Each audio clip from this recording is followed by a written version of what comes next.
Should we try this Three. again? 2, hang on, 3.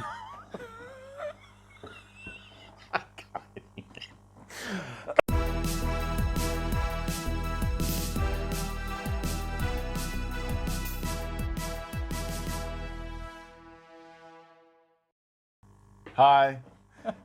Welcome to Evening. another episode Of Car Cranks. Car Cranks. Yes. He's Dodgy. I'm Doctor. Hello. Hello. Ooh, there's a- Doc and Dodgy. Yeah. We are the Car Cranks, after all. We're the original Car Cranks, actually. Are But, we?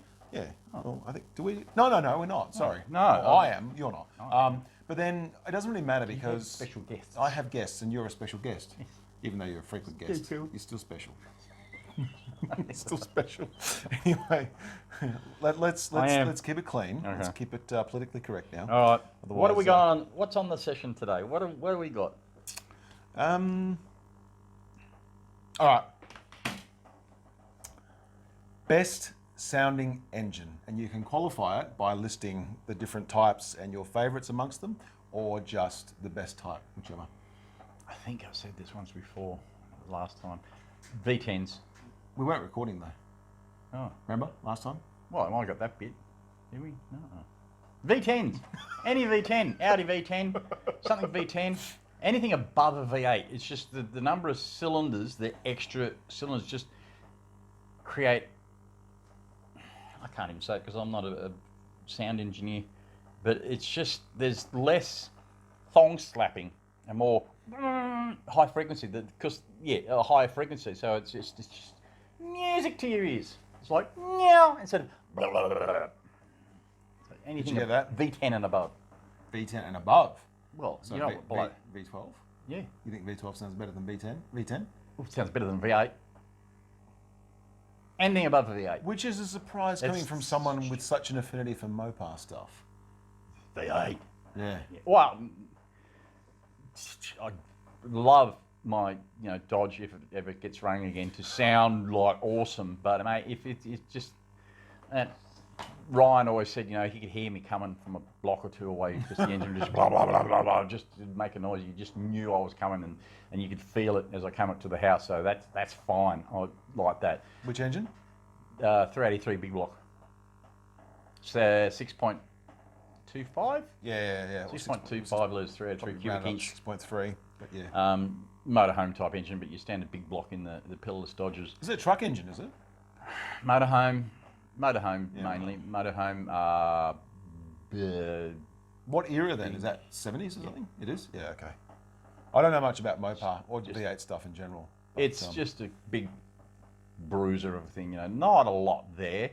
Like that meme where the Honda Civic guy pulls up, or the Ferrari guy pulls up next to the guy in the Corvette and says, I can do many kilometres an hour, and it says, I don't give a shit, I just enjoy the sound. And starts to do a burnout. Because that's all it does. But that's all you need it to do. It's just the basics.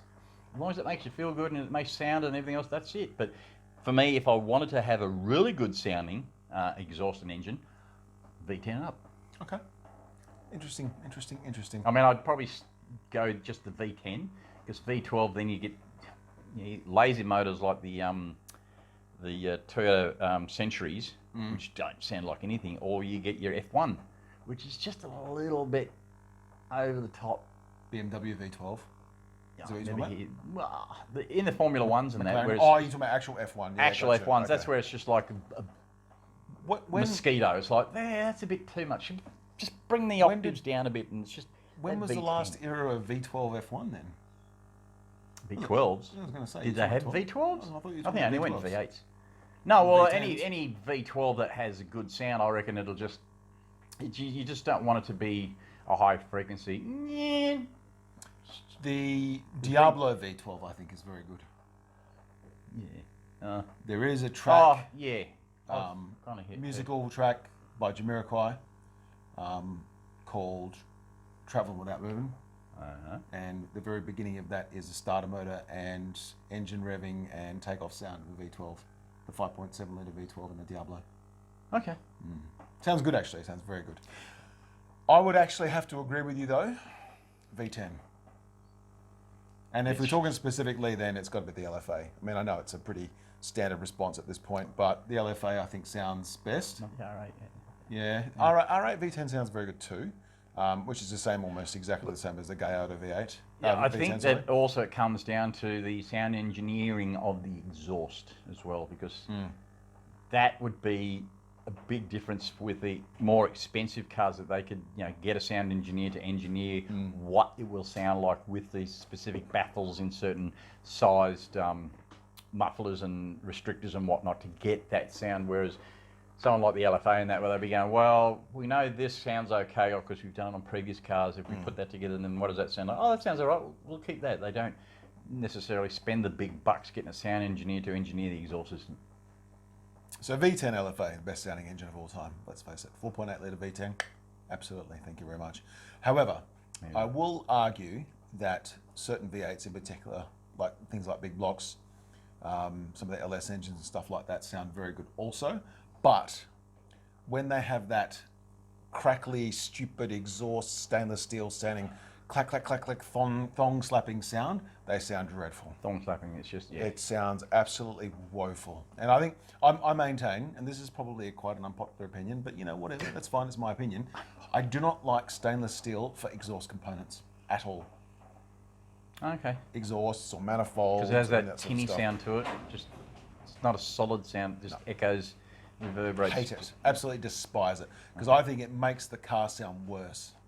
They're honestly. trying to get to that expensive V10, V12 sound by using the tinniness and it just echoing. sounds like sort of a rattle, clacky sort of sound.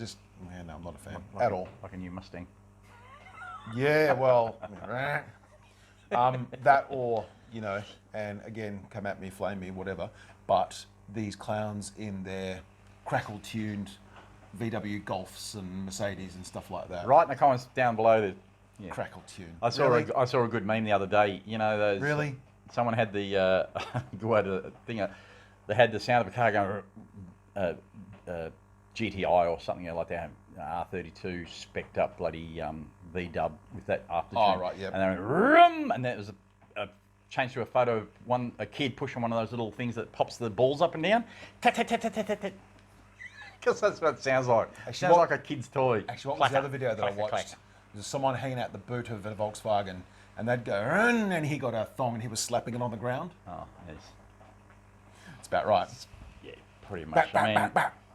It's just race cars don't need it. Why would you? no. I mean, race cars don't have the pop and crackle. It's all just. It is the new version of a blow-off valve dose pipe. And the card in the motorcycle wheel. What? Push pipe wheel. Spokey dokies. Remember spokey dokies? Yeah. No, I don't know. Spokey dokies. Remember those little balls that used to click to the spokes of your push bike? And you used to ride along and they'd go ding, ding, ding, ding, ding, ding, ding, ding. Don't remember spokey dokies? I'll have to find it. Ours are like multicoloured and they just made sure you didn't get run over. Because people could see it from the side. But they didn't make noise. No, if we wanted noise, we just peg a card in between on the back and just do it. Yeah. So it sounded like a Harley. Yeah.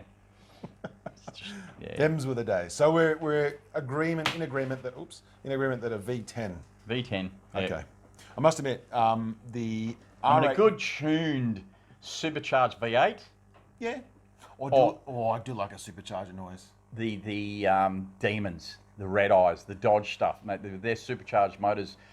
Oh, they're just up there as well because they just. Yeah.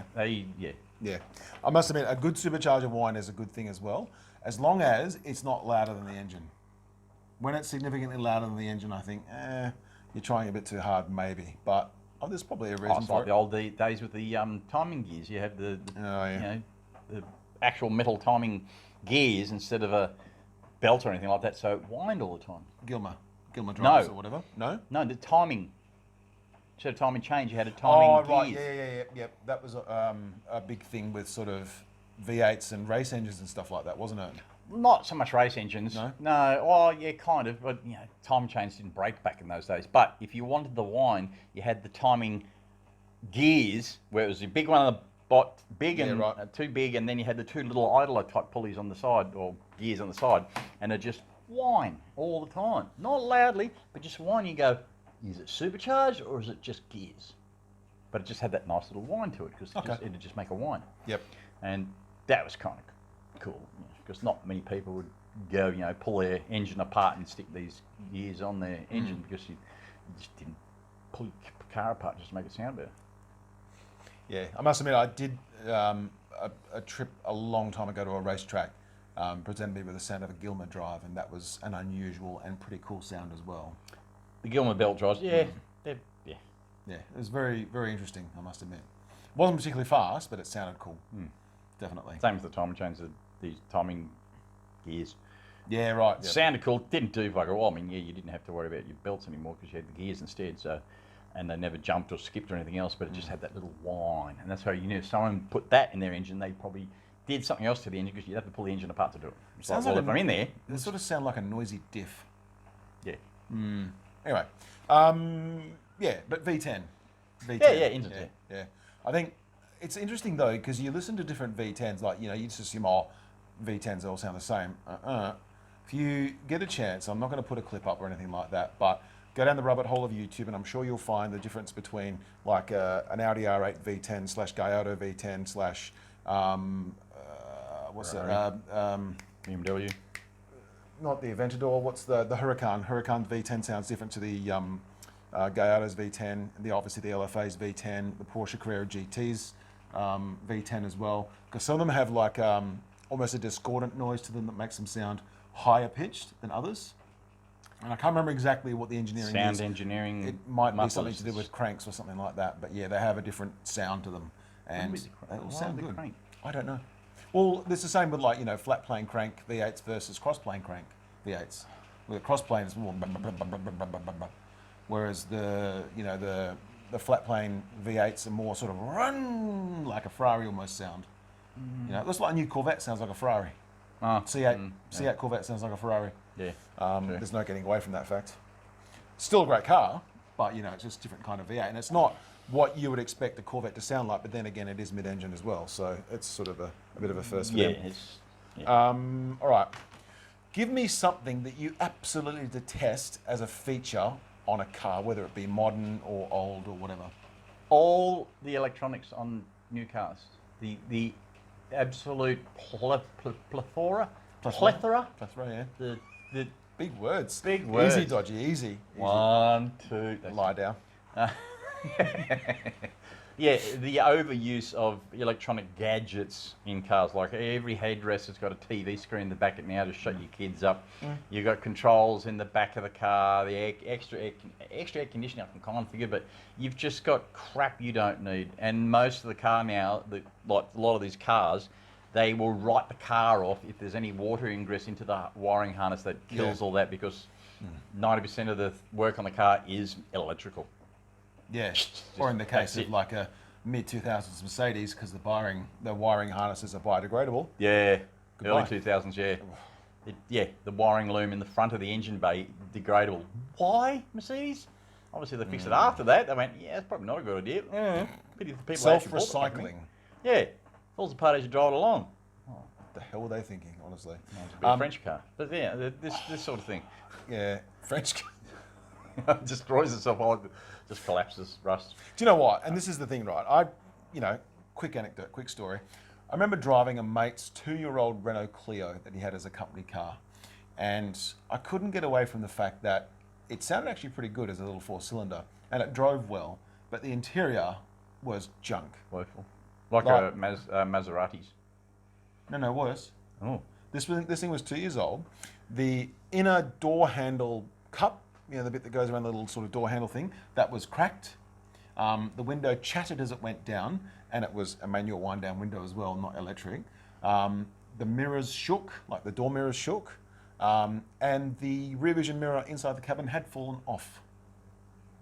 2 years old. And they were popular little cars, weren't they? Clio, The Clio? yeah. This is not the Clio that was like very prevalent. The one that had the it wasn't like the mid sort of. Butt.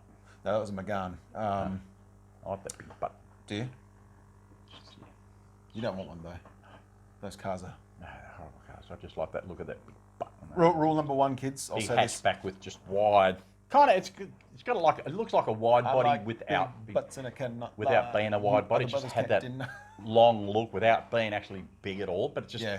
it just aesthetically looked big butted, Yep. but it wasn't. So I kind of like that, but big butts kills me. Yeah, but anyway, I couldn't believe how Rear-ended. much junk this interior was in this little Renault Clio, and I just thought for 2 years old, this thing has not held up well at all. Yeah. And it was rattly and it was squeaky, and I just thought, okay, but the engine felt very good, as did the mechanical components, and that seems to be a trend for French cars because I've driven a few, and they all have the same thing with them that is a problem: is that the mechanicals seem to be pretty good, the rest of the car's junk. Yeah. Like the panels are junk, the interior's junk, you know. Shout out to all my French car owners out there. Get in contact, and if you know, if you In the wanna- comments below, Yeah. right down. 100%. Beef in the comments. But yeah, like I just, it's disappointing because so many of these French cars are breathtaking to look at. Yeah. Like I love an old Citroën, like the DS, which looks like a spaceship. Yeah, yeah. And the Oh, old yeah. the sort of the 80s CX one. When my dad got a company car, when we were living in Belgium, actually, I wanted him to get a Citroën CX. Ended up with a Peugeot 505 GRD wagon, which is awesome. I'll find a photo and throw it up. But 3 rows of seats and this big wagon, diesel manual wagon. It was awesome, that car. And yeah, you could fit so much stuff in it, and it was apparently it was good economy, and I think it's 1.9 litre diesel or something like that. Best economy then. Probably. Turbo? Ooh, I don't know that it was. I don't think it was. 'Cause Then you had again, the it could be. It torque. could have been. You have all the torque. Look at him. Tired again, mate. I just had food and now it's like, my body's going, still trying to get, We just had a nice lunch, yeah. yeah. Steak sandwich. I'm Nice tired. steak sandwich. Yeah. Brain. You- Brain, Work? brain no working now. Sorry. Brain stopped. It's stopped. Um, It's jumped tracks. It's gone off on its own accord. I think it's going down a hill at the moment. Well, I think okay. So getting back on track, I guess if we're gonna On track. we're gonna Train talk about derailment. what we were talking about. The worst. Oh yeah, turbo diesel. A Peugeot. Yeah, but anyway, I think the worst invention for a car as a feature is plastic headlights. Oh, the polycarbonate. Yeah. Because every car fades. You know, I had that VF Calais Commodore wagon thing. I sold it recently, actually, to shout out to Blair. Hi, Blair. Hope you're enjoying my car. Your Again. car. Anyway, that car, even at 6 years old, the top of the headlights had started to fade. Yeah. Had started to craze over. When and I stuff like that. when I first bought my Camry on the auction place, I mean it's a 2002 model, 2003 or something like that. First thing I did was take it over to Ryan and get him to redo the headlights, polish the headlights up because they were shocking. Yeah. It could buy new because it's only a 18-year-old Camry, so there's thousands of parts. 18, 20, 21 years old. Yeah. Look, but the problem is, I suppose, is that you compare it because, you know, you and I both share a love of old cars, different old cars. But one of the things is that you never have to worry about the headlights on an old car because they're glass, and unless you break them or unless they're cracked or something like that. All you ever had to do, well, sometimes you fine. get the odd stone chip in them. That's what I mean. Like, unless it's broken or cracked, You just have to change worry the about it. bulb, you're fine. But these new ones, the polycarbonate, once they brought them in the late 80s, or mid 90s, wasn't it? For plastic headlights. Yeah. Yeah.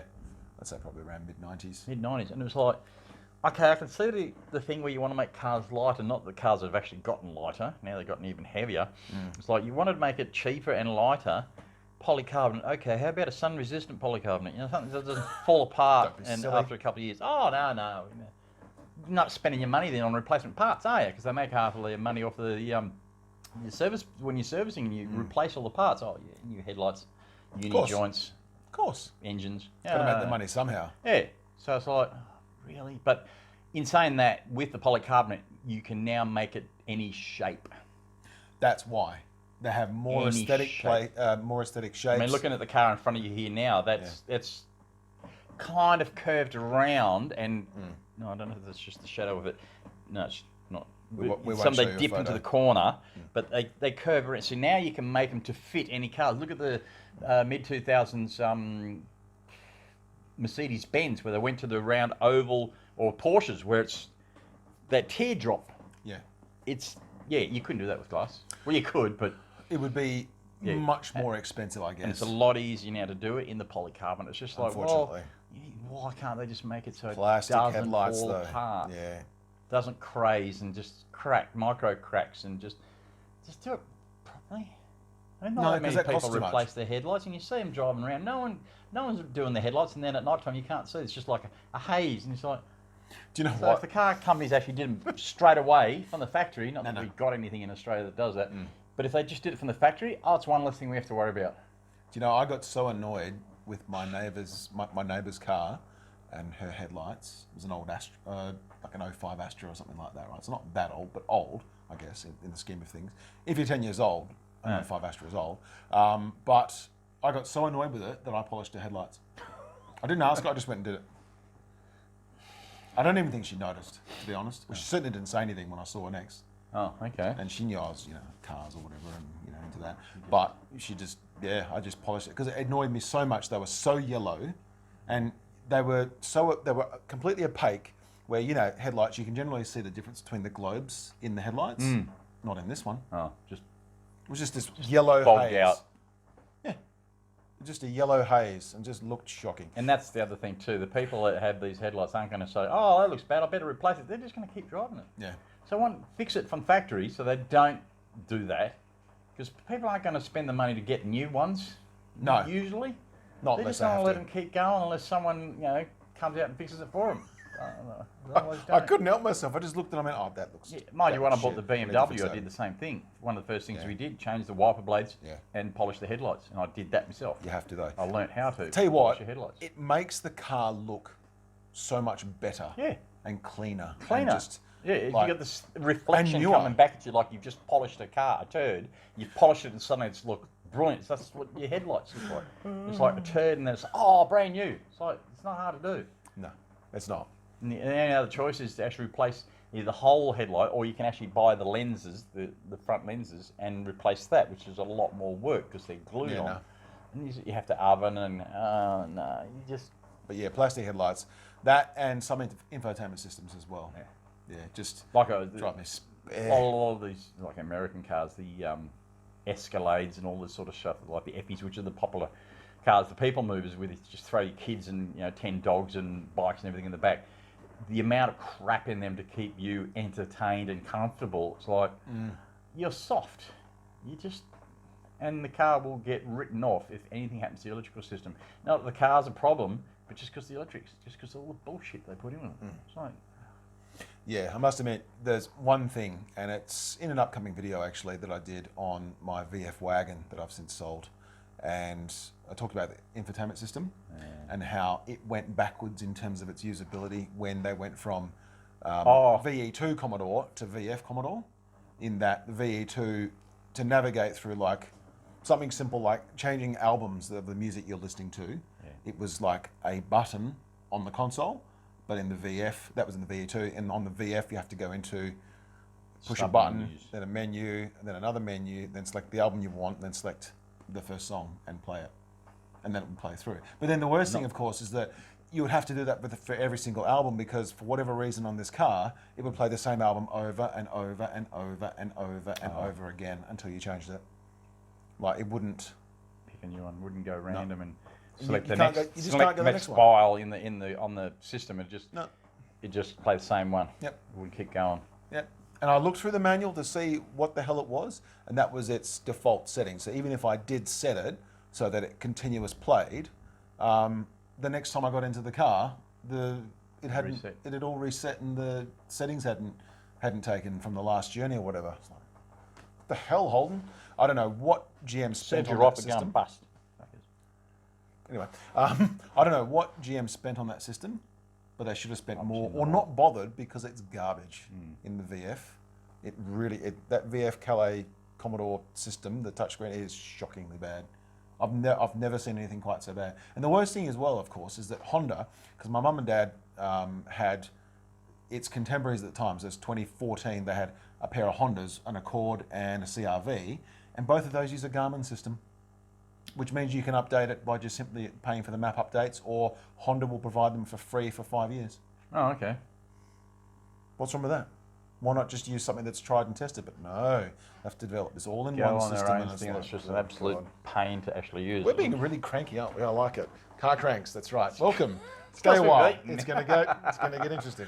Because we've eaten now, we're kind of fulfilled, and it's like everything else. Like me, when we went to have this steak burger at the local that football game was on, and over the course of this game, So cranky. Why can't you hold the ball? I don't even follow football, but I was going cranky over these idiots, these millionaires running around on the football field trying to catch a pigskin who couldn't kick or catch it properly. It's like, it's your job. You get paid a lot of money, and you still fumble it. Pick the shit up, dude. Anyway, it's not an AFL I've podcast. just continued to change it from sports into cars. I'm reliving it all over again. I'm going to have some PTSD very shortly. Yeah. All right, give me an essential feature in a car, something you need, something a car has to have. And I don't mean it has to have a steering wheel. I mean something that is without normal operation of a car. So like Electric windows. All right. Yeah. All my cars, because they're all old, nothing is electric. Barely got air conditioning in the damn things. And then I got the Camry, and it's like, ooh, electric windows. Ooh. He loves his Camry. La-di-da. He's a electric convert. windows. It's the first car I've had where everything actually works, and an electric window, it just does. It works great. And I'm looking at all my other cars like the Dodge, or even the Transporter van, which is newer than the bloody manual windows. It's like, I'd rather have electric windows. Do you remember a I mean, conversation a van, you we think had? a 2005 van would have electric window? No, because it's a commercial vehicle. You can do it by hand. And of course, I've only got the drivers because the passenger window winder's broken off. So I don't have a spare. So it doesn't get wound down at all. Do you remember Lucky the aircon and heater works. a while back we had a conversation about, what's, a won't good, cheap, remember. reliable car and stuff like that? Probably not. That's all right. I'll refresh your memory. That's good. Because I'll need you it. said, I need a cheap car. And I just went, Camry. You went, Camry? I want Camry. Camry. Camry. Because I needed a car to give to a friend out in the bush because her Holden piece of crap is a piece of crap. And What is it? What's she got? What is it? The a Cruise. Oh, the sedan, the Cruise. One of the early mid 2013, I think. They're not a 2014 good car. Cruisers, they're Oh just a my piece of God. shit. Yeah. Any of the Holdens in that era are just crap, except for the actual Commodore, because everything else was imported. They're not built like Holden. They're just a rebadged bloody Chinese, Vietnamese car or whatever. And they were just Korean. shocking shit. Craptiva. There you go. Look at that. Oh, just no. Anyway. It's what's left of Daewoo, basically, all it's those cars. shocking. I mean, Daewoo's are kind of okay cars, so why are they shit in the bloody Holden? What happened? Probably a Are bit we just cheaper. driving them too hard? Are they just not made for the Australian aesthetic? They're just crap. And it costs a fortune to fix them. It's like, nah. Anyway, she lives like 2.5 hours out of Perth in the wheat belt, and a Craptiva, a Cruise that's going to shit itself out there. No, you don't want that. So I said, look, it's getting old. It's falling apart. You've replaced the engine and gearbox at least once each. Really? Yeah, she's already done that. And it's an 05. No, it's 14, newer. 13 and 14. And she's already replaced the engine, or at least the head. Maybe not the whole engine, but the head's been, at least once they've replaced the head because it's warped. How long ago was that done? 2 years? So it wasn't even 10 years old and it needed a head replacement. Yeah. Oh my God. Yeah. What a piece of junk. Exactly. Absolute crap cars. So I said, look, I'll just find you something. So I thought, what can I find it? And I'm looking at all, because I've owned BMWs and Mercedes-Benz, and I'm going, oh, I want something nice for her. What can we do? And what did you say? Cheap. I said Japanese. Just buy Japanese. Buy a Camry or a Corolla. I'm like, oh, Camry. And then now that you have a Camry, what do you think of it? I like it. That's what I mean. Just now I don't have to do anything. Because Everything it works. works. It's so Because easy it to works. fix. It's not stupid in the way they do stuff. Like the window winders are actually scissors, metal scissor arms that takes 10 minutes to change. There's no wires. That's right. and We talked about pulleys. this last episode, didn't we? Yeah. Yeah, and it's just so easy to fix and work on. My Mercedes at the time being a mid-80s W124, same thing. So easy to work. It's just German. Right, wait, put it there. Yeah, it sits. Yeah, it works. That's it. It was just fine. Was that your German accent? Yeah, it was kind of a cross between everything else. I didn't have time. Sorry. Cheers, Germany. Yeah, Congratulations. Thank you for that. And him. Cool. Yeah. So I just tried to, everything was just fixed. It was just worked. Like on the smaller, off track a bit, the smaller later model one, I can't think what the next one is. The 190 and 180 Mercedes-Benz, the more compact version of... Are you talking about 80s? No, 2000s. After the right. 80s W124s, they went to the 4 cylinders. Oh, They looked like You're talking in chassis codes, aren't you? Yeah. Okay. It looked like... 211s? I think it might be a 211. Not familiar with And it went to the Mercedes chassis codes. 190Es and the 180Es, which is just a 4-cylinder version, but the car looked like a full-size W124, but it's like a mini version. Half that stuff on there... Didn't the 190E start in the 80s and went to the early 90s? No. Sure? Yeah. Sure? No. I'm pretty sure the 190E, in particular, there was a Racing Cosworth version, Yes. which was the 80s. Oh, in the DTMs. Yeah, true. That was... Oh, no, 90s. That was 90s, not 8. No, that was 80s. Yeah, because the E30 M3 was built to basically tackle that 190E Cosworth. E30 M3s. Okay. Which is 80s. Okay. Well, it might have been brought at the same time. Feel But free to the fact check me. The heavy duty I know what you mean, though. upgrades They for the were built like 190 tanks. were the standards on the earlier models. Yes, So and they were built like standard tanks. that, yeah, because they were built like tanks because it's such a big car. So on the newer, smaller car, that was the heavy duty version, but it was a standard on the previous one. But it just all bolted it. Yeah, why reinvent the wheel? We've already got that lighter car, smaller. There you go. Yeah. And it just worked. I do rather like those 190Es, I must admit. Yeah, I kind of only because I had the big model, so they kind of look Like the very 280 or something like that? No, the 300D. 300D, okay, yep. So it was 6-cylinder, but it was the W124 88 model. Oh, yeah. Sunroof, nice. Yes, but... It was slightly outdated, but things just worked. Did they? Hence, Did they? For even then? yeah. Sunroof still worked. Everything still worked. I suppose it was that sort of after 1996 when Mercedes went Yeah. a little bit cheap, didn't they? Yeah. That's when they had the disappearing engine loom and all the other stuff. But the model before that, the 80s W124s and that, which were one of the most popular models they ever had, because it was just any movie you see in Europe, any European movie set around that, the guy in a taxi or the guy running away or the bad guys running away or following you in a cheap car. It'll be that model Mercedes. It'll be an early 80s to early 90s Mercedes. Yes, W124. because in Europe, Because that's what they... all of the taxis were black Mercedes. Oh, just red. There were 280. No, Red or no, but having dual lived colours. in Europe, I'm telling you what I saw when Oh, I looked around. All you were those black actually there. TVs, Yeah. TVs? black taxis, taxis. English. They're all diesel Mercedes Oh, sedans. 280 TDs or something like that. Must be, yeah. I don't even know if they were turbo. They might have been. I don't know. But yeah, I didn't know enough about them. But Yeah. they were 280Ds, rattly yeah. old Mercs that did like 3 million kilometres or something like that. So yeah, they all had massive Ks on them. They were dirty as hell, and yeah, they were soot machines. Yeah. But they just kept going, I guess. But yeah, back to Camry. It just works. It just works if you want to do it. And I still haven't given her the car yet, and she's... the car's been dying over the last month again with battery issues and just... You mean her cruise thing? The cruise. So she's still got it? Yeah, because I haven't swapped her a car and brought it back because I was just going to bring it back here and sell it for what we can. Put it out of its misery. Yeah. Shocking. So it's they're just a crap car. So I'm just going to try and unload to unsuspecting victim in the metro area where they can at least get towed easily. So if you see a car for sale by this guy... And it's a Holden. Watch out. No, don't do it. But so and I just got a couple of things fixed on the Camry, and it's like, give it a clean. So, short answer: electric windows is a necessity. I think for so. a preferred feature. I mean, in a car. aircon would be nice, but every car seems to have aircon now. Ever since the little Hyundai Excels and Datsuns started to come out, where everything had aircon, no matter what model, may not have a power steering, but they had aircon and electric A lot of time windows. they didn't need power steering though. They're so Yeah, light anyway. yeah. Car weighed less than 1,000 kilos with aircon. But and the selling point was comfort, which was electric windows and aircon. Yeah. And the aircon thing was just like small. And it was like, okay, why is this not standard on every other car now? Why is it only the small cars? And yeah, that's, I think, for comfort wise, yeah. I would have to agree with you on the aircon front, mainly because as soon We're as in you Australia. Yeah. Aircon.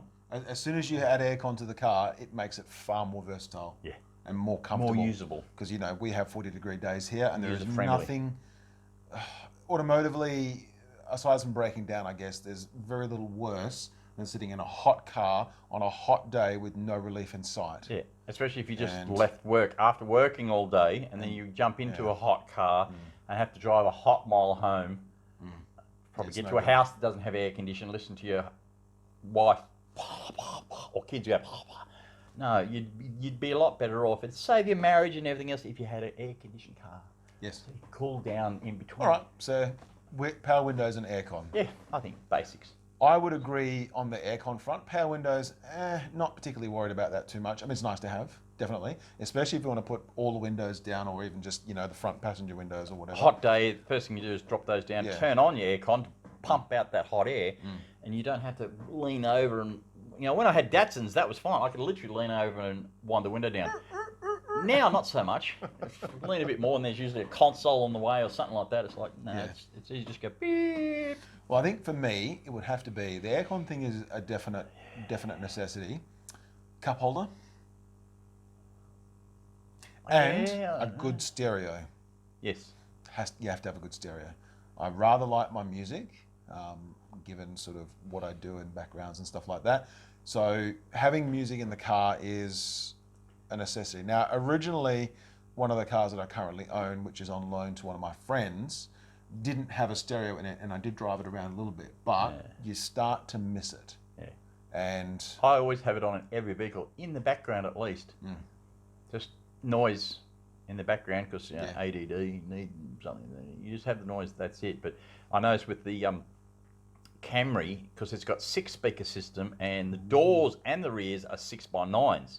And when I first really 6x9s? I took the front doors off and I went, "You're joking," because it's got a big cavity. Yeah. Because they've got so much extra in the doors, especially the covers. It's,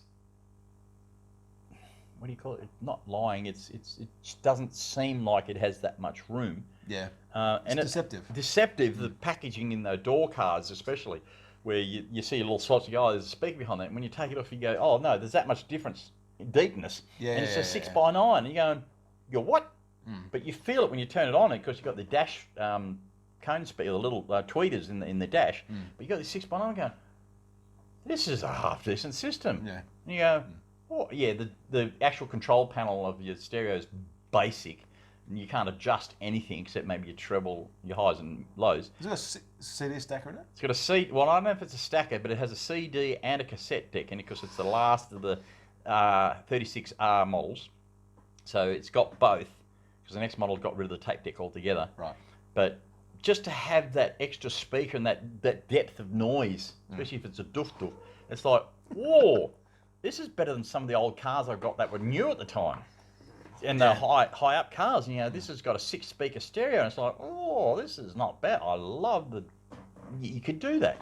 I must admit, that was one thing about my VF wagon, is that the stereo never gave me any cause to complain. It cranked. And it had a few speakers in it and stuff like that.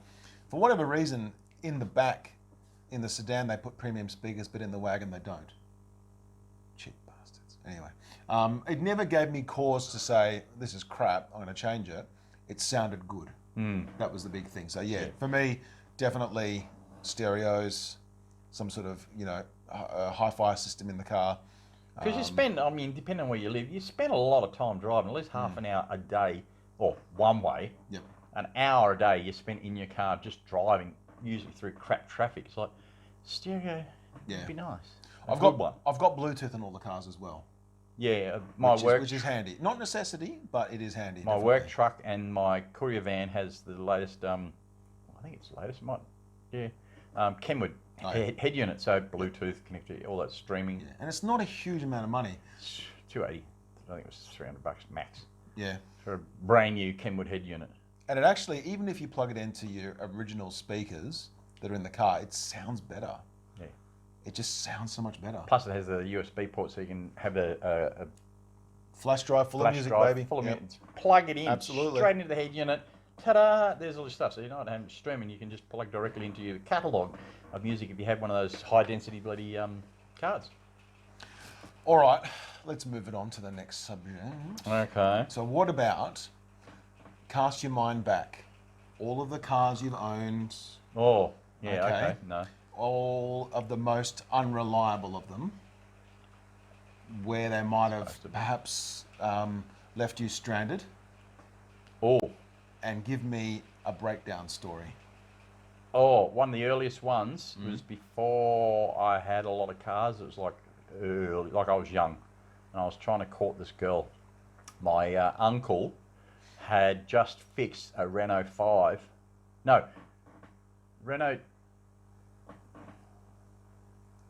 TS, Right. the hatchback 5-door wonky ass bloody things. That, Yes. 2CV. It was just a Renault TS5. I think I know the one you're and talking he about. literally Yeah. sat in the engine bay because they were just a weird layout, and replaced the head.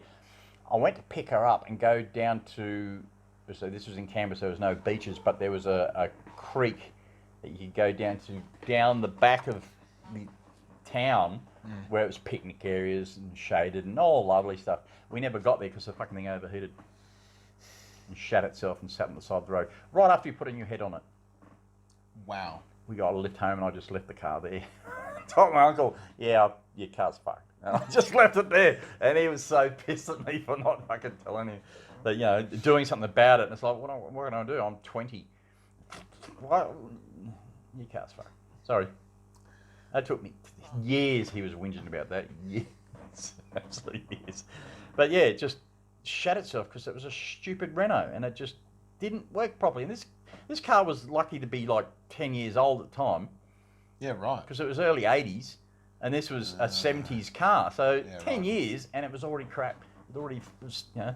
And the gear shift was, I don't know, somewhere over there like a Land Rover. People say Land Rover gearboxes are like this. God. This was a Renault. It was the same thing. It was soft and flushy and, I mean, the clutch. I mean, I could take the clutch off and then sit there and count when it would actually engage and off the car would move. And it wasn't an old clutch.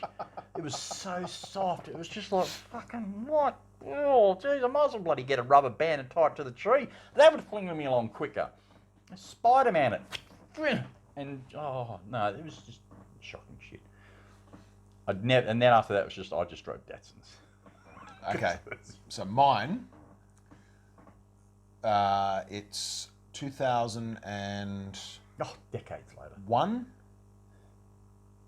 I think. 21 years ago. All right. No. It years wouldn't be 2001. It would be pre that. So I'd be either 99 or 2000. I can't remember exactly the year, but it was around there, 99 or 2000. I'm in my red Starion, which was my first one. And this is the one that gave me all the grief, you know, various engines, turbos and gearboxes and diffs and everything like that, just shocking. So driving along and this car, and I sort of started to paraphrase a song back in the day. And it was halfway there. No. Living on a prayer, yeah. You're damn right. But mine was instead to the tune of John Denver's Living on a Jet Plane, and it was living in a crap car. Don't know if I'll get very far. And honestly, this thing at times would give me cause for concern. What are you doing? Leave that alone. Sorry. What are you doing? Leave that alone. It doesn't And I was in Leederville, and I was about to drive through the intersection of Oxford and Mincett Street. Oh. It's Thursday afternoon. I remember this distinctly because I remember where I was going. Thursday afternoon at about sort of 5 o'clock, and it shuts off and won't restart. Opposite Learning Theatres. The key did nothing. No Post starter office. motor, no nothing. I had to get out and push this thing into the petrol station that's opposite, that's on the other side of Vincent Street. I had to push it through the intersection, just before the off-ramps, Had to push it past Oxford Street and push it into the petrol station. And Set I fire to left it. it there. So it was, that was probably the worst, I think. Did you have a girlfriend at the time that was waiting on you to take you somewhere or whatever? Thankfully not. So it wasn't as bad as mine. No, but it was a car I owned is the problem. So the problem. So you couldn't problem just there, leave it obviously- and call someone, yeah, your car's crap, come and get it. No, I had to stay with it and wait for the tow truck, which was a lot of money. And I had to then try and fix it. Or I'd pay to get it fixed, basically. And that was, and that was just in a long list of things that car, that is the car that made me cry, honestly. Because it was... And you went and bought more of them. I did, but the ones that I bought after were better. Or or about the same. About the same, just but different. you knew what to do. And, Yeah. That was the big thing. That car taught me a lot, and I did fix a lot of stuff on it, and I had to pay to get some stuff on it as well because I'm not a mechanic.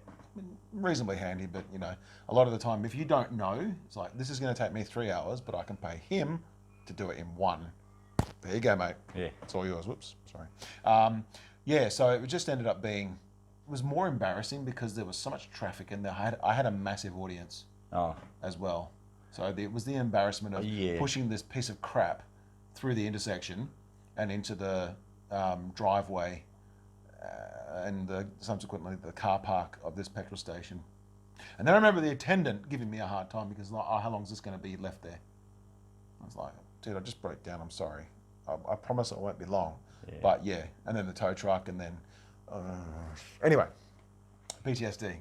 Yeah, had to be interesting. That's for sure. I've got an opposite of that, where I used to drive my mum's Datsun 1200 back in the 1980, 79, 80. No, when did I get my license? 80, 79, 80. Oh no, 80, 81. Say 81, and I was going to the nightclubs. So yeah, it might have been 82. Because I was 18 at the time, so I was still 17 at the time. I wasn't quite legal to go to nightclubs. I was still going. How there. big was your collar? Just single. I didn't have because this was 79, 80. It wasn't until the mid 80s you started to get 2 or 3 collars on, and that was the Americans. It was disco era though, man. You know. Oh yeah, well. You like disco music, don't you? Yeah, true. It was 80, 81. Oh, okay, whatever. I mean, it was almost about the same time that Blue Monday came out. The original one? Yeah. What's that, 81 or 82, I think it was? When that came out. I mean, we were all already together, well, this girl I knew, we were all together at that stage, so it might have been 82, something like that. Anyway, I was driving my mum's car, and it was I just didn't know bugger all about car. I mean, kind of flirt around, but I never did preventative maintenance. I didn't know that word that well. So I never checked the oil in her car. Oh no! So I came out of this, disco or whatever, the private bin in Canberra, if anyone knows it, and we, across the around the corner there's the servo. Did you say the bin? Yeah. Private bin. Was that back? Was it called the private bin then? Yeah. Was it? We just called it the bin, but it was the private bin, and it was upstairs on. Wow, that nightclub was there when I was there in the 90s. That place has been around for a long time then. Yeah. Holy crap! Yeah. The bin was still there. Yeah. Wow. Because it was on the main drag. Was it Wentworth Ave? Technically it's the only club in Canberra. Oh no, you had one up in Dixon. I think it was the. It wasn't close. What was it called? I don't know. That was the other one we used to go to. Anyway, nightclubs in Canberra, Australia. Anyway, it's early in the morning, and we go. Oh, I'm hungry. Let's go up to the servo for a hot dog or whatever else. Get in the car, drive up there. Okay, sit down. Blah blah blah blah blah. Finish the burger. Joe, get back in the car, crank it over. Bang! The biggest backfire ever. It just shat itself. I'm like, what the fucking hell did I just do to my mum's car? Oh shit! And my mate comes over and goes, "Well, what'd you do?" I go, "I don't know what I did. Oh, quick, let's open the bonnet and have a look." No oil. And it shut itself. But the engine was fine. I went straight inside, bought another 1.5 litres of oil, glugged it down this is the little 1200 motor, which is like what the Minis were based, they based them off the Mini engines, the little BMC engines. Oh, the 12 to 75 or whatever it was. Yep. Yeah, so it was a 1200 motor, so I just poured this 1.5 litres of bloody oil down it. Good to go for the next 15 years. It was like, but geez, did it shit me when I first, scared the crap out of me and everyone in the car park at the servo when it just wouldn't start. It worked out, but because of my negligence, it shat itself, but it didn't die. Japanese. But yeah, it was just shocking. Just boom, and what did I do? I mean, she wasn't using it at the time because she was. But still. But it was like her car. When it's not yours, it's like. I was still young. I couldn't afford the fuel, let alone buying a car. And yeah, it just shat itself, and I was like, what do I do? Oh, better check stuff. Or check the oil. It's got no oil. You did remind me of a story actually. I was borrowing someone. It was a Nissan or Datsun Pulsar 85 brown.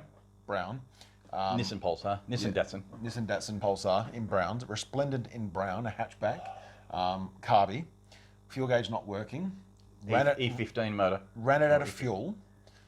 had to call the girl that I was dating at the time to come and pick me up so that I could go and get some fuel and put it in this car. Pretty embarrassing, because I was borrowing this car because my Starion was off the road. The one you killed. Yeah. The one that died in the middle of Oxford Street. Then I just thought, borrowed someone else's car and still ran out of fuel. Well, the fuel gauge didn't work. And I thought, oh, it must be plenty in there, because I'd filled the damn thing up. Oh, and okay. Without, a working fuel gauge, it's nearly impossible to know how much you've got left or whatever. And it had been a while since I'd filled it up, but Anyway, so I ran out of fuel, and it's like, hey, can you come get? I know I was coming to you, but can you come to me? And I need to get some fuel for this get piece my of crap. car that I borrowed from somewhere else. That was possibly one of the worst things, is that having to ask someone who you're trying to impress at the time, for help, and she's like, it's fine, not a problem, and we didn't really date much after that. Because you were a loser. Yeah. Like, this guy borrowing his shitbox Pulsar from a friend, runs it out of fuel, wants me to come and help him. After he's killed his original car because it's just a piece of crap. Yeah. Well, this guy's got no future. But that was the thing, though. You had these cars, and it's like, it's all that learning experience about, need to fix this, and then running it out of fuel, and waiting on the side of the road. And you've got another one. Speaking of broken cars that you just keep going, I had after I separated from my wife and did all that stuff, I was in my 30s, and I moved back to Canberra again from Queensland. Didn't have nothing, literally the clothes on my back. Moved in with my grandmother, my nan, because she still had the old house. Okay. And so I moved in there because I had nowhere else to go. And I thought, I'm just going to go back to Canberra. It's like, what do I do? And I asked my uncle, who's into cars, visits all the car yards, knows all the car yards. Is it the same people. uncle whose Renault you blew up? Yeah. So after he forgave me then, for that, he's like, you and cars, man. 20 years later, he's still in the car yard game, buying and selling cars. And I said, I just need something cheap. He's got, I've got this Renault. And luckily, I got over that. Renaults and Tasmans, mate. No. Pay me $1,000 and I'll put another engine in it. Anyway, we went around to some of the car yards. I got a Datsun 200B wagon for I think it was $200 or $300. Nice interior.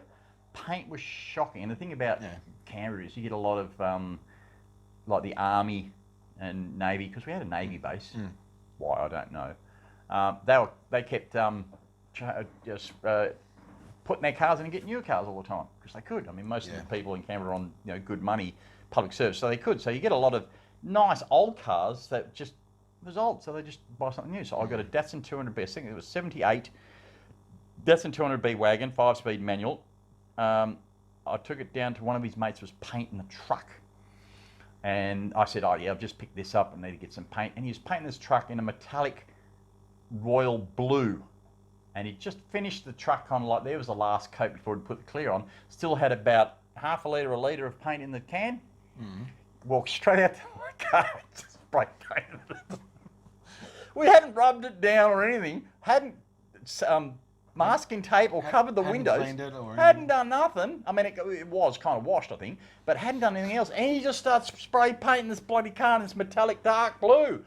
And then I took it home and spent the weekend with a Stanley knife or a safety knife scraping the paint off the window so I could fucking see out of it. Because he just went to town on his car and just painted it. So there, yep, your car's painted now. And thanks for that. And it's going to take me a week to fucking clean the thing so I can actually use it. But the good thing about this thing, because I drove it the whole time I was in Canberra, which was at least another year, was the fact that all the front struts, the shocks, had blown out. That was a good thing about it? Well, yeah, because although... Yeah, it was called, everyone called it the Japanese lowrider, because every time I'd go up through the Civic, and we used to do laps, because I'd put a set of cheapy 6x9 speakers in the rear parcel shelf, the corner in a wagon, and it used the whole rear quarter as a sound off, as the bass reflection. Oh, the sound out of that. And I was using, I think, a Jensen head unit. And it was just like, oh, this is a beefy sound, because it was just vibrated the whole car. Everyone could hear it, because there was no sound deadening in the back of a Datto. So when you use a wagon, techno, it was dance, it was doof doof at the time. it was Devo, any of the new romantics, Thompson Twins, any of that sort of stuff. So it was like dancey, new wave shit.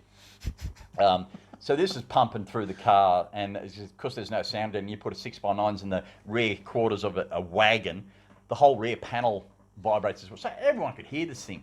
You're painting a vivid picture. I love it. And it's metallic dark blue, royal blue. And we're cruising through the shops around as we do our run. And of course, I just come up to the traffic lights, intersection, zebra walk, just pump the brakes, and the front end would just be bouncing up and down like this. And this is in the mid-80s, and this thing was just, early 90s. Really? Early 90s. Okay. 30, You had a 200B in the early 90s? fucking, yeah. Okay. It was a $200 car, I just needed something. Yeah. But with no, and it'd just bounce. And it was boom, boom. And that's why they call it a Japanese lowride, because even though it was a wagon, it was just, and it was a blue colour, so not something you'd see on a, what's the name? And a stereo on a Japanese car. Yeah. And it's just, and I get up to, if I was parking it, we go to the servos, because everyone's sitting around, you're just coming up, and there's the car park there with a little ledge, the curb. Doof, doof, doof, boom. On the front cross member, up on the curb, and people just go, what the fuck? What's he doing? Yeah, because I just bounced it straight up onto the curb. Don't worry, I'm just panel beating the underside of my car. It was just the funnest car. I mean, my uncle, actually, we took him out for like a 100-kilometre cruise to go get something Captain's Flat. He got seasick. Because the car was just fucking wallowing around because there's no... But I'm a driver, I was fine. I'm like, yeah. He got seasick. So it's just... Oh, it was so funny. It was such a cool old car. It was just a thing we did back in the 90s. God. It's just like, I suppose you get away with more then as well. oh, That's the thing. so much more, man. You get away so with- much. The cops would just go... You go to jail and your car is burned. and Now I crashed. would, but Yeah. back then it was like, I couldn't be stuffed. I'm eating me donut. They didn't care. Oh, it was fun. And the girlfriends at the time loved it too because it had a good stereo and it was just fun. I'll bet the girlfriends loved it at the time. Yeah. That's And a they topic for went- an entirely different podcast, so let's not get into that. All right, so give me your favourite car brand. Datsun. Okay, It's just what I've had. Datsuns. I mean, look what they make. that was easy. Everything.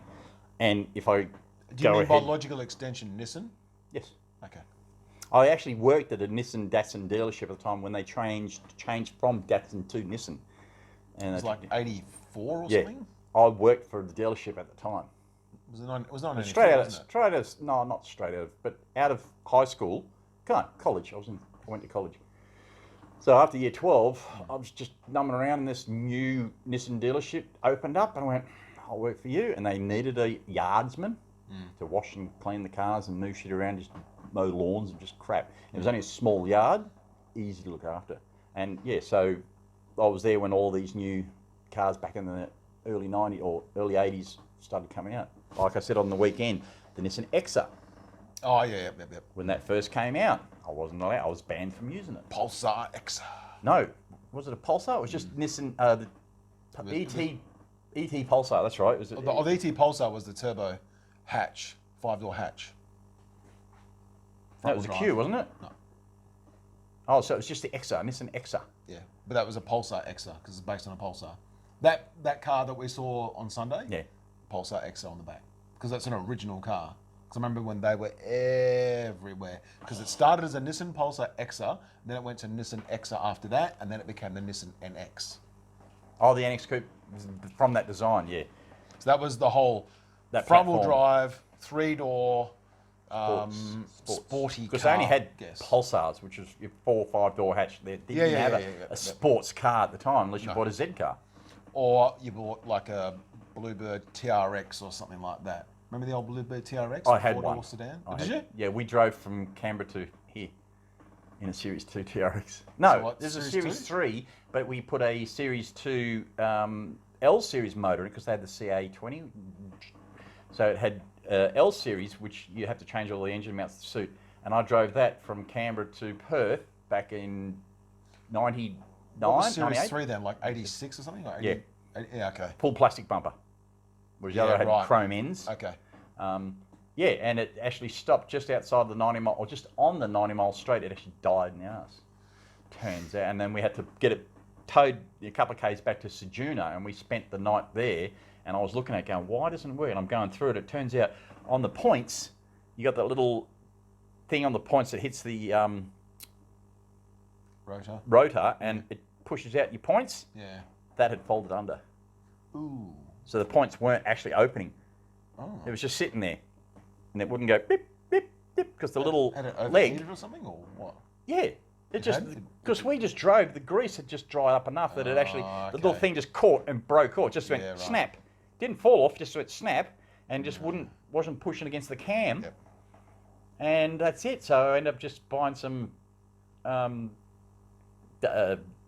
glue, gluing it back, waiting the hour or two, and then drove to Norseman, went to the nearest bloody auto parts store, bought another set of points, threw it in, drove all the way to Canberra, to Perth, with a 6x4 trailer on with some white goods and stuff, and a spare engine. Was it a wagon or a sedan? It's a sedan. Okay. So we and a just spare engine. A spare engine, which we never got out. Looking going. Yeah, not in the middle of Sejuna. No, Just, God, no. no.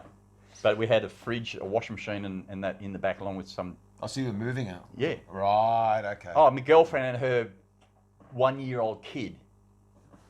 Cross country. Whoa. Yeah, Okay. it wasn't the best, but that was fun.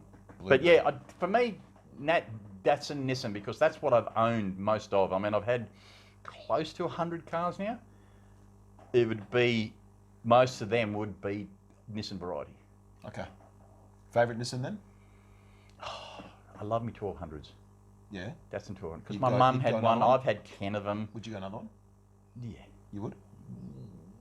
If I had nothing, well, what would like to buy would probably, I'd do that instead. Because the 1200, they're very thin. Yeah. Oh yeah. Yeah. Well, it's a 70s car, of course. Yeah. They're Early all very 70s, thin. 72 to 74. I think my mum was the first one to buy one, so it was like Right. the early model. It took a good number of years before the seat back snapped, but that's what they do because they're just thin tube. Yeah. So I probably wouldn't go buy. I mean, if one came up, I'd probably buy it just for the nostalgia thing. Yeah. But as a driving car, I'd buy the President. So Nissan President, yes. Which I Hopefully just they can't tweeted hear the about. rain on the video. Anyway. So okay. yeah, So only because Nissan. that's what I grew up with Nissans. If I had Mazdas or like next door neighbour had an EH Holden, I could have gone that way. Yeah. But no, Fair stuck with the Dados. Okay. I get it. I must admit, in the past, if you had asked me that question, say, You'd say staring. if you'd asked me that question about 13, 15 years ago, I would have said Mitsubishi. But, and it's only because Mitsubishi made, I think, more interesting cars than anybody else did in the 1980s and 90s. FTOs, GTOs, all sorts of stuff. Because the 3000 GT / GTO, you had the FTO, you had the Evos, you had the RVR, you had the Delica four-wheel drive thing. Yeah. You had Galant VR4. There was a bunch of other stuff as well. Even the Lancers, the Lancer GSR, and some of those Lancers. Fair market share there, wasn't it? Really, Definitely. Lignum. I think Legnum, yeah, exactly, yeah. So those, and then there was a bunch of other stuff that was, there's a few outliers or older cars like, obviously the Starion. The Cordia was interesting, although not as nice as the Starion, I don't think. Anyway. Well, yeah, Cordia was kind of like the plebs version of a Starion, was it? Still good cars though. 2-door, front-wheel drive. Still good cars though. And in a straight line, quicker than a Starion. Cordia. Yep. Not by much, but they were quicker. Starion was better handling because it was rear-wheel drive and stuff. It was a much more expensive car in the day as well. So, but yeah, Mitsubishi. But now I would say Toyota. Okay. I've had 3 Toyotas. I've still got one of them, but I've had 3. And Mum and Dad had Toyota. They had 1, 2, 3, 4 Toyotas in the past that I remember. 5 Toyotas, yeah. Just world's biggest car company, not for that reason, but just simply because they've got so much choice and there's something interesting somewhere, even in that really awful period in the mid to late 2000s when everyone had given up making sports cars and stuff like that. Toyota's engineers were still having a bit of fun and putting things like V6 Camry engines in Corollas. What was that out of? What was Blade Master G or Blade Master. Oh, yeah. Toyota with a Corolla. Well, we didn't get, yeah, Blade the Master, imports. We never got those here, but you can buy them. 15 or 16 grand. Would be a fun track car. Ooh, would it? That'd be fun. That'd put a lot of these new cars to shame. I mean, a V6 Camry engine and Corolla. Damn. Hot damn. There's nothing to stop me from doing that here now with an old Camry that I've got and a Corolla that you'd find anywhere, as long as they're the same model or year. Yeah, but that's a 4 though, not a. Oh, that is V6. true. That is. Yeah. Oh, I wish it was a V6. No, but yeah, you wouldn't. Yeah. But yeah, favourite brand, yeah, probably Toyota.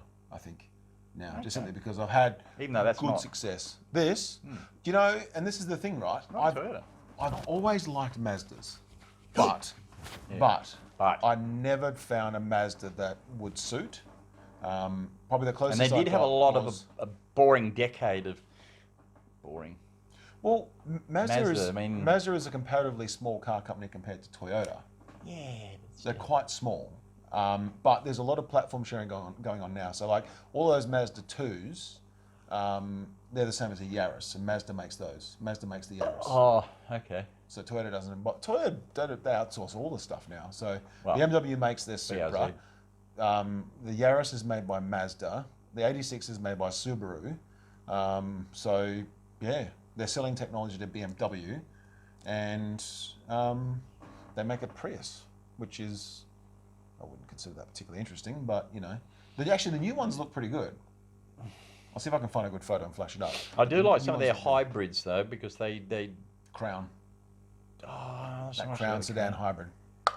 Yeah. Yeah, that's on my list, baby. A That lot of the Camrys, like after my model Camrys and that, you got the hybrid, they still scoot along. Yeah. They just and they look nice. Yeah, they definitely. look sleek and they actually look not too bad. But yeah, the hybrid, yeah, and a lot of taxis use them as well. Of course, yeah. And I don't mind them. I don't think I'd buy one, but As a conveyance, though. Oh, if one popped up on the auction site and it had 400,000 kilometres and everyone was like, ooh, I'd be like, I'll take that, thanks. Sure, I'll buy that crap. and then I'll be spousing the goodness about it to every podcast I can find for the next 3 years. But yeah, that's the thing though. Like, you know, you ask anybody. So, you know, we've had this conversation before, and we'll continue to have it for years and years, no doubt. But you know, you want a good, reliable, cheap second-hand car, Japanese. And what's the answer there typically? First and foremost, it's going to be Corolla. Yeah.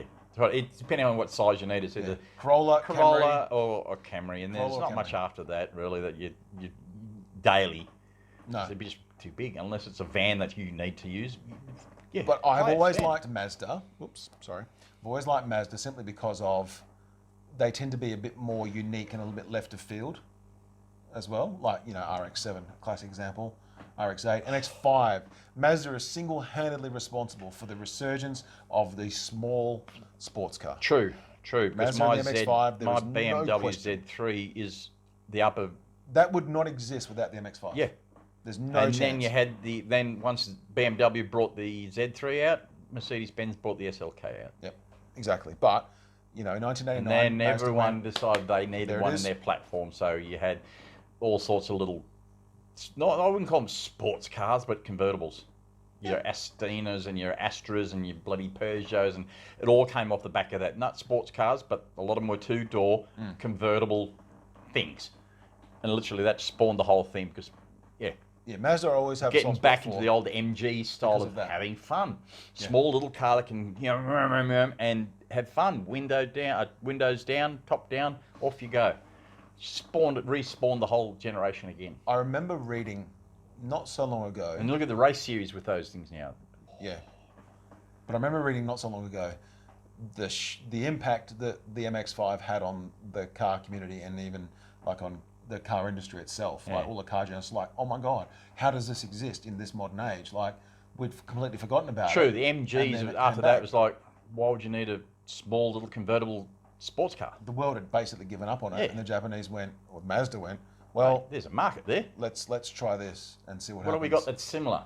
Yeah.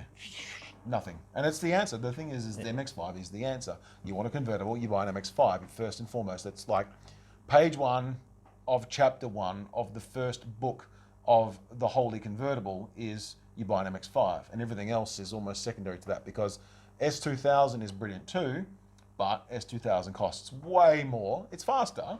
Oh yeah, a lot. The likes of car, but But price. S2000 doesn't come with $50,000 when they first came out. They were $79,000 when they first came out.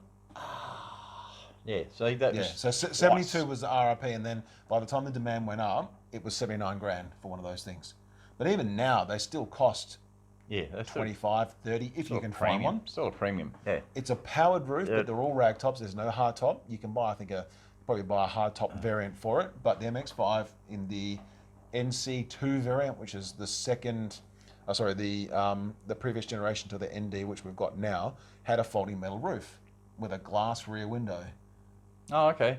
So it makes it into a coupe when you want it for weather like what we're having now, which is rain and cold. Yep. And then on a nice summer's day, you fold the roof down, and it folds down in seconds. Done. That's why I said I wouldn't mind that SLK after my Z, and you went because it's got a hard top. It's got a metal folding roof, and with my Beamer and the rag top, it's metal folding roof. Look up all of the common faults with the SLK. In particular, because if you get because you got the Z4's got the same print, because it's a hydraulic solid roof. Yeah. But I'm talking about specifically mechanically, because there's an SLK 200, there's an SLK 230, and there's an SLK 320. Yeah. And the 200 is naturally aspirated, 2 litre-ish, 4-cylinder, 2.3, 4-cylinder supercharged, and the 3.2, which is the V6. Yeah. They're the ones to have because they're the later cars. I think you can get SLK 350 as well, but that's the next generation after that, where they went a little bit more rounded. It wasn't quite so boxy and square looking. Didn't look like a 4-door being chopped into a 2-door. No. But which is what the SLK originally started having like. said that, later models, problem. Nice. Problems. You got to remember, it's Mercedes in the 90s, after 94 or 5 or whenever it was, when they started putting biodegradable wiring looms in things and cheaping out on a lot of things as well. Like but if you bought one now, most of that stuff's been replaced at least once. Unless someone has literally just driven it into the ground and put up with its faults and then just gets rid of it. And by which time you get your hands on it because it's $1,000. All the stuff at once. Yep. I have an affinity for old Mercedes, definitely, like 60s, 70s, and 80s. But the 90s I'm very wary of, and it's much the same as BMW. Like BMW 635 CSI, which is a 2-door BMW from like 1983, I think it was, to about 89 or 90. 3.5 litre inline 6, great car. Even things like, M5s and stuff like that. But the more contemporary ones, the newer ones. Any new one. I mean, even my Beam, which is a 97, it's like, why is everything made of plastic? Your water pump, your thermostat housing, all your heater things. Heater hoses. Plastic. All the heater hoses, all of the radiator hoses and stuff like that, they're all plastic.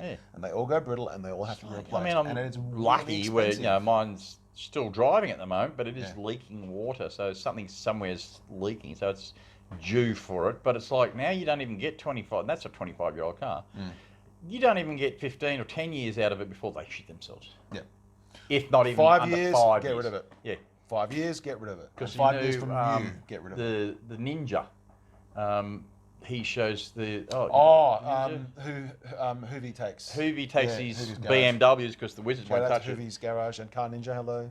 Car Ninja, BMWs. He said, valve seats, stem cells. Because they've got an X6 or something that I think he just bought, and it's all of them. Such a piece of crap. Yeah, and he said, he's now pulled the whole. He's got it down to an hour. He can pull the whole engine and drivetrain out on the ground in an hour. Still has to fix it, but it's an hour. God, that indicates he's done that a lot. Yes. Which means that he's had to do that a lot out of necessity. Which means all of them shit themselves. And it's valve stem seals or guides, and they just leak oil into the engine and just smokes. Yeah. The valve stem seals. Yeah. Yeah. No. And the Audi V8s, I mean, the same sort of deal, but also the that rear timing chain on the rear of the engine, the whole engine out. Let me reiterate, kids, buy Japanese. basically, by Japanese. Although I have money do to have, get something that's already been fixed, make sure, and this is the thing, if you get a car, make sure it's got service records that you can look at and say, hey, all this stuff's already been done. Don't just go, oh yeah, no, it's been replaced, it's got 180,000 kilometres, yeah, it's been done. It's like, no, service records to say everything has been done, to show that it's been done, which is what I did for my Mercedes and that. At the time, was everything had done, and even the Camry. It's got a service. Everything's been done. Yeah, it's coming up to the age where time belt needs to be done again. But it's like it tells you that things have been done. But even with an Audi or a BMW, it don't matter because you're just going to have to do it again because they'll just shit themselves. So you don't buy those. Having said that, I do have a certain affinity for like an E46 BMW wagon. I do like a wagon. Oh.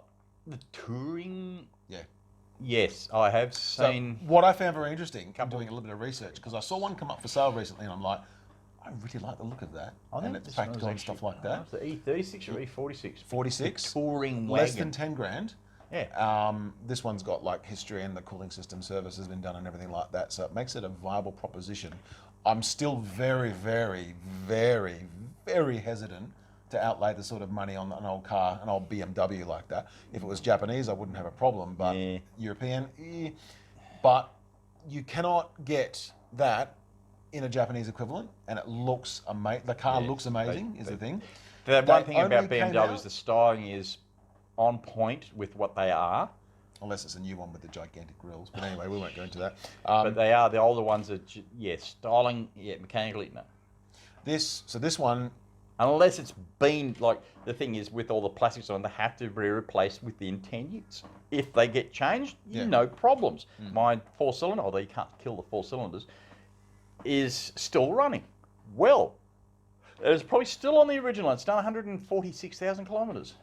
that car looks like it's done 546,000. I know, but and it still runs. It hasn't been changed. It needs to be changed right now. But it's lasted this long without. But this is people not servicing their cars. That's why it needs to be done now, because no one services it. No one's done it. Because it's too expensive. In the last few years, it's too expensive. The cost of the servicing versus the cost of the actual car itself, they're like, just get rid of it. Yeah. And that's what ends up happening, unfortunately. Yeah. But this E46 wagon, I'm doing a little bit of research because I was fascinated to know that everywhere else in the world, there were engine options, but in Australia, you got the 320i, that was it. 2.2 litre inline six, which is the small six. About 125 kilowatts or something like that from standard factory.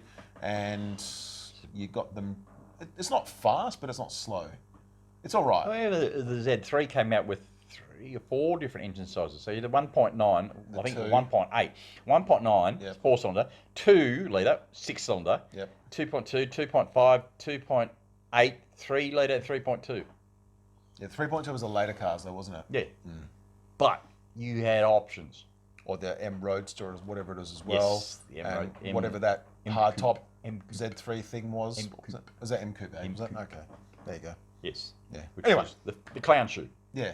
They look cool though, I like those. I do. Yeah. Why they call them clown shoe, I don't know. Yeah, obviously, big back, long front. Say the same thing about an E-Type Jag. Oh, they call that a dick.